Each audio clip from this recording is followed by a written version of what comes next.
Boa tarde, caros estudantes de sétimo ano, sejam bem-vindos à aula de Geografia com o professor Alfredo. Hoje nós vamos falar sobre meio ambiente, sustentabilidade e fonte de energia.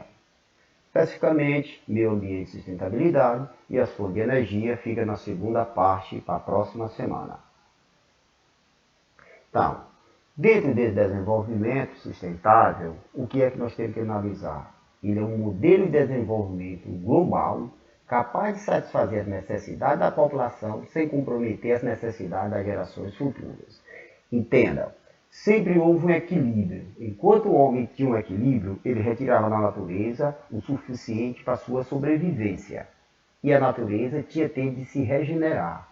A partir de alguns fatores, como aumento populacional, a população começou a crescer desordenado, processo de industrialização, primeira, segunda, terceira industrialização, que você sai de uma produção artesanal para a linha de produção com utilização de máquina em grande escala, a urbanização, né? Isso que vai gerar a urbanização, chamando de macrocefalia, o crescimento desordenado, o desmatamento. Então nós quebramos esse equilíbrio do desenvolvimento sustentável. Nós começamos a olhar para a natureza não como uma fonte de sobrevivência, tá certo? Mas como bem material.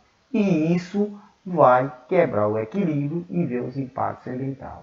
Então se criou, a partir de 1970, uma preocupação com o meio ambiente e entender o meio ambiente, o desenvolvimento sustentável, está pensando no total, no global. Olha o conceito. Modelo de desenvolvimento global.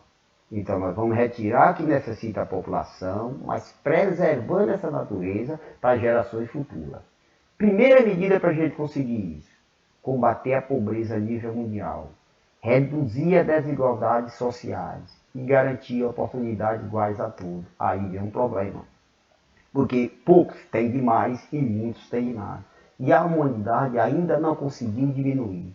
Com o processo da quarta geração, quarta revolução industrial, com o processo de globalização, essa pobreza, a desigualdade, ela vem cada vez mais aumentando e cada vez mais diminuindo oportunidades para a maioria. Então essa é a preocupação a nível de mundo. Não adianta um país fazer sua parte se os outros não fazem. Lembra, nós temos mais de 200 países. Então cada um tem a sua participação e a sua contribuição. Por isso que existem conflitos, tá certo? De algum país. Olha o caso deles reclamando com o Brasil. O pessoal, mas o que é que eles querem? O que é que o governo francês, o que é o governo a maioria dos países europeus reclama do Brasil? Porque o desenvolvimento sustentável foi criado em comum acordo com a maioria dos países, através de conferência, e aonde da maioria deles o Brasil foi signatário, ou seja, o Brasil não teve participação efetiva na sua formação e assinou isso. Então, quando nós matamos a floresta amazônica, nós não estamos prejudicando só o ribeirinho que mora lá. Nós não estamos trazendo danos só para os indígenas que estão lá, para a flora e a fauna. Nós estamos contribuindo para o quê? O impacto ambiental a nível global. Por isso é que vem a reclamação.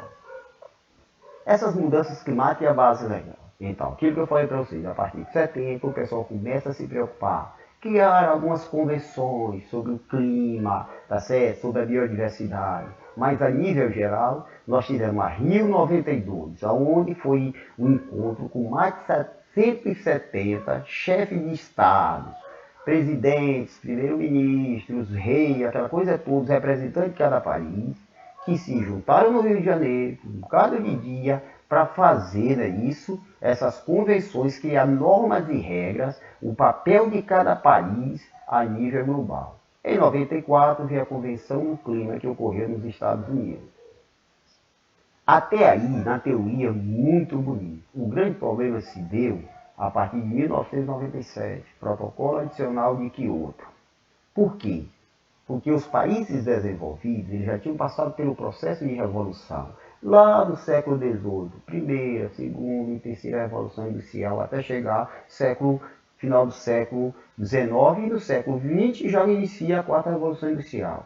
Os países em desenvolvimento, ou os países pobres, tiveram uma industrialização tardia, o caso do Brasil, do México, tá certo? Da Argentina, da China, da Índia e os países da África e países daqui da América Latina, foi o que ocorreu com esses países. Eles ainda estavam lá no atraso, não tinham passado nem direito pela primeira Revolução Industrial, ou ainda estavam no estado da primeira Revolução Industrial. Então, os países em desenvolvimento, não, vocês criaram impactos ambientais, mas se industrializar tem a qualidade de vida boa. E nós não vamos poder desmatar, não vamos poder criar o gado bovino, não vamos poder retirar da natureza os recursos minerais, né, que são as fontes de energia, não vão poder ter o processo de industrialização. Então criou uma diferenciação. Os países industrializados tinham que diminuir os impactos e os países em desenvolvimento tinham uma preocupação, mas podiam desenvolver alguma coisa. Aí criou várias conferências das partes, chamada de COP17, que já é a sétima de Dubai. Então, COP17 em 2017 teve um monte. E nunca se chega a um acordo. Sempre é o interesse de determinados grupos. Lembra, o capitalismo tem uma força enorme, é o dono do capital, então ele vai influenciar em vários aspectos. Então a gente não chega num consenso, tá?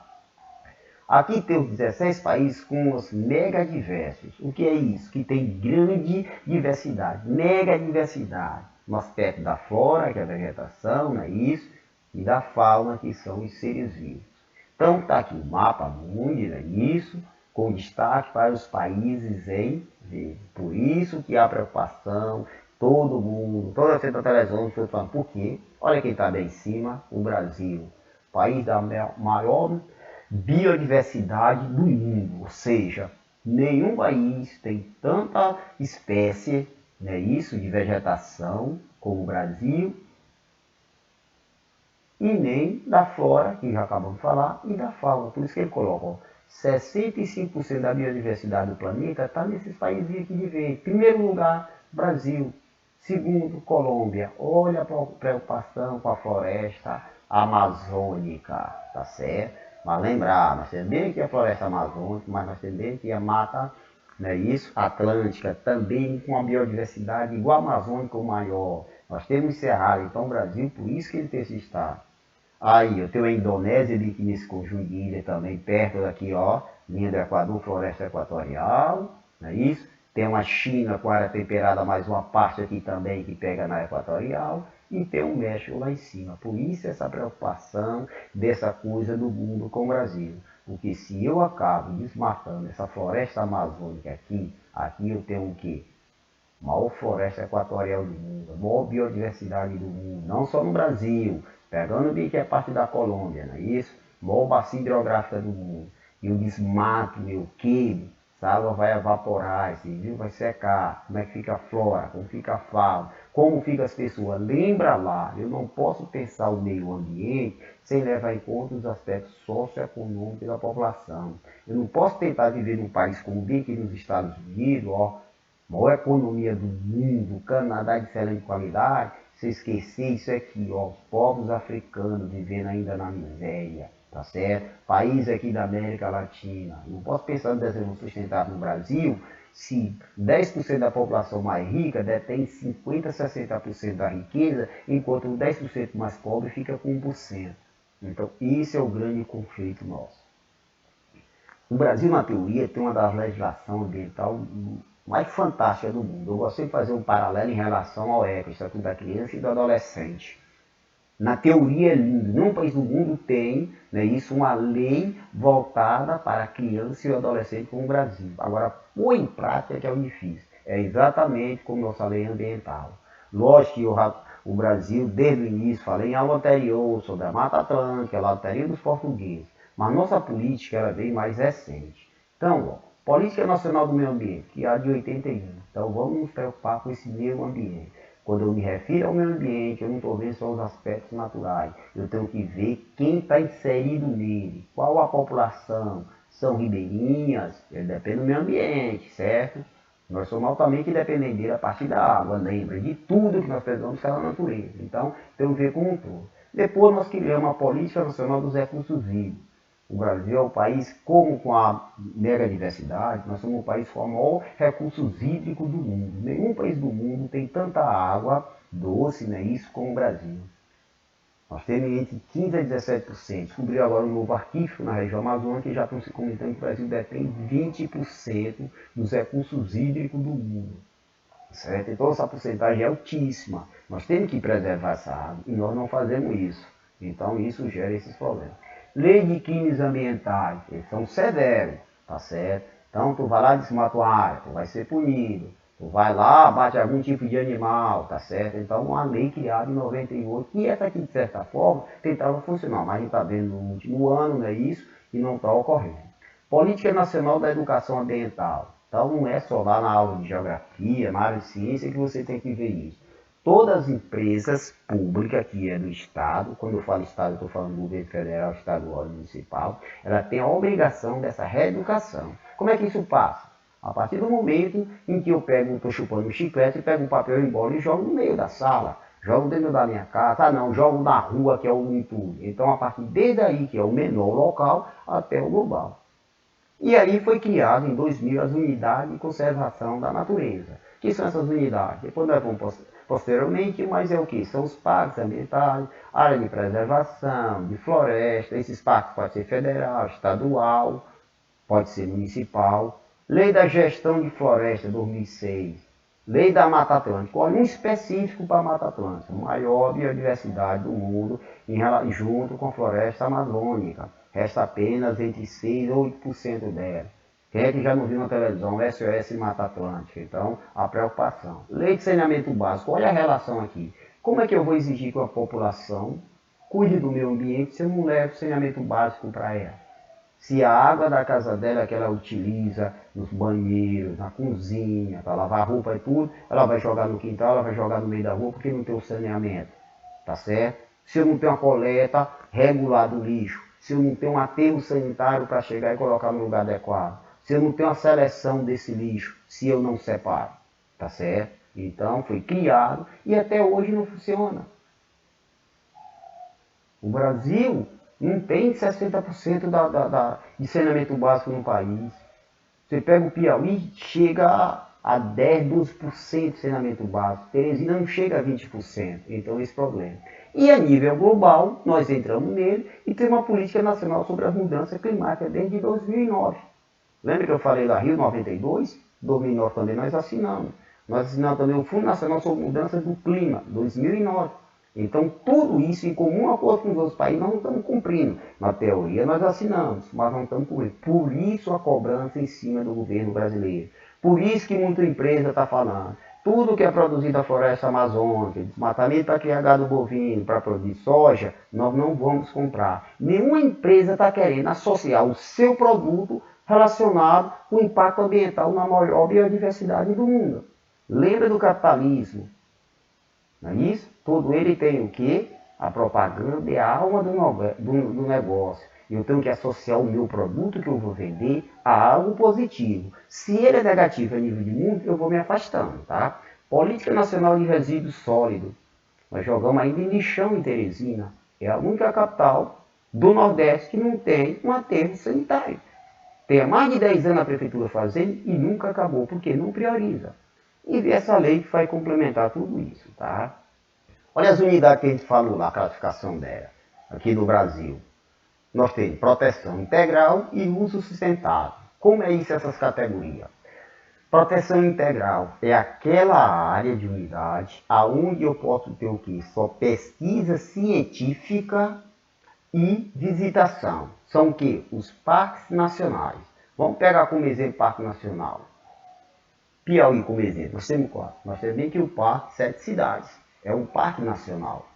Eu lembro, 2013, mais ou menos, 2014, lá no colégio, na senhora Angel, Dona Francisca ainda era diretora, nós fomos com alunos, se não me engano, de 8º e 9º ano para 7 cidades. Fomos visitar o parque. A categoria dele, proteção integral.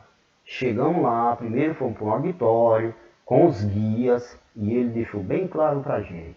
Quem levou merenda e tal, cada espaço, 50 metros, uma lixeira, você colocava lá. Tinha muita goiaba, ele já foi dizendo. Está em cima lá da árvore do pé de goiaba, você não pode tirar nenhuma. Tá no chão, você não pode pegar nenhuma. Só os animais que têm direito, porque a proteção dele é integral. Lá tem quem? Gente fazendo pesquisa, não é isso? E nós fomos visitar. Você vai para São Raimundo Nonato, do mesmo jeito, ou a nível de Brasil. Estação ecológica, da mesma maneira. Reserva biológica, ó, diversidade de vida, do mesmo jeito, tá certo? Ecológica, do mesmo jeito. Agora, uso sustentável, área de proteção ambiental, a gente chama de ARPA. Um exemplo, o Delta do Parnaíba no Piauí. Só existe 3 deltas em mar aberto no mundo. Você tem do Rio Nilo na África, Mekong na Ásia e do Rio Parnaíba aqui no Piauí. Ele é único, mas ele é diferenciado, porque ele é uso sustentável. Lembra do conceito? Eu vou retirar da natureza o que eu necessito, não é isso? Mas preservando para gerações futuras. Como é que lá funciona? Você tem uns catadores de caranguejo. Então, é a área de sustentável, o que é que ocorre? No período, tem um período do ano em que pode retirar o caranguejo. Chega o período da piracema, que é a procriação deles, é suspensa durante meses, aquele caranguejo vai procriar, eles vão crescer, ele espera chegar a um tamanho determinado. Aí depois eles voltam novamente a retirar esse caranguejo. E o que é que ocorre com os 4, 5 meses que eles estão sem poder trabalhar? Lembra lá que a gente falou no início, que era desenvolvimento sustentável, aspecto social, então o governo paga um salário mensal, conforme o que eles ganhavam normal lá, para eles não criar impacto ambiental. Quando você vai fazer visita lá, sempre tive a oportunidade de ir, conversa com eles, fala dessa importância da preservação. O cara fala, olha, aqui meu avô fez essa atividade. O meu pai e eu e meu filho, eu tenho que criar um mecanismo para ele também possa ficar nisso aqui, tá certo? Floresta nacionais, reserva extrativista, todas elas você tem a ciência fazendo pesquisa, conhecendo a flora, a fauna, alguns povos que moravam ali, como é o caso de São Raimundo Nonato, na Serra da Capivara, mas ninguém desmata, ninguém leva nada para preservar. E aí eu peguei algumas unidades de conservação aqui, tá certo? Para a gente entender um pouquinho. Olha aqui o mapa do Brasil, olha aqui a quantidade de unidade de conservação. Nesse mapa nós temos todas aquelas que a gente mostrou naquele tabela. Tudo aqui pode ser federal, criado pelo governo federal, criado pelos estados e criado pelos municípios, tá certo? Então tá aqui, ó, unidade de conservação terrestre e divisão estadual. Vamos pegar aqui o Piauí, ó, vem aqui em cima, o Delta do Parnaíba, 7 cidades. Parque Nacional aqui, ó, lá em São Raimundo Nonato, não é isso? E aqui você tem a nascente do Rio Parnaíba, que é outro parque. Aqui você tem a Serra das Confusões, então é riquíssimo. Eu acho que é concentração, mas ele está distribuído no território brasileiro. E aí, ó, eu peguei aqui a ARPA, lembra, que é Desenvolvimento Sustentável, que é o Delta do Parnaíba, parte do Piauí e do Maranhão. Riquíssimo a biodiversidade daqui, tá certo? Flora e fauna, mas ele é explorado economicamente com o turismo, tá certo? Com pesquisa científica, mas também com a população que vive da cata do caranguejo nessa região aqui. E aqui em São Raimundo Nonato, né, na Serra da Capivara, também um parque federal, inclusive o atual presidente brasileiro esteve lá nessa semana, espero que ele tenha visto a preservação e que olhe com bons olhos para essa área aqui. Por que ele é importante? Aqui, ó, nessa área aqui, você tem a maior quantidade de pintura rupestre do continente americano. Lembra que já falou de sala de aula no início, a chegada do homem na América, sem ser lá do período das grandes navegações. A teoria mais aceita, a gente comentou, que foi há 11 mil anos. Nesse parque, no Piauí, foi encontrado, não é isso? Uma fogueira que é datada de 30 mil anos atrás. Então aqui é considerado o berço do homem americano, tá certo? Esse aqui foi o nosso conteúdo. Pedi a vocês, estive conversando com o professor Matheus, a devolutiva tá abaixo do esperado. Eu sei que vocês têm dificuldade como nós temos. Um dia a internet cai, outro dia eu não posso botar os créditos no celular, mas eu peço para o meu colega depois para ele me enviar, eu vou responder. Gente, aprendizagem só vem se eu participar. Se eu ficar só esperando, se eu não fizer por onde, eu não vou conseguir ter esse conhecimento. Lembra que eu sempre falo para vocês. Sempre teve um processo. Eu vou sentar, eu vou ficar em pé, eu vou caminhar e eu vou correr. Eu não posso pular uma etapa. Estamos tendo dificuldade, sim. Mas se esforce mais, manda as devolutivas, a partir dali vem a presença e também vem a nota de vocês. Lógico que o importante não é a nota. Eu sempre falei, nota é consequência de estudo. Se eu fizer as atividades estudando, não preciso me preocupar com nota. Por quê? Eu sempre vou conseguir uma nota boa, tá? Então espero que você faça isso. Esse conteúdo é do capítulo 3, meio ambiente e sustentabilidade, tá certo? Essa parte vai da página 37 até a 40. Assista o vídeo, depois o professor vai colocar a atividade, responda e bom final de semana.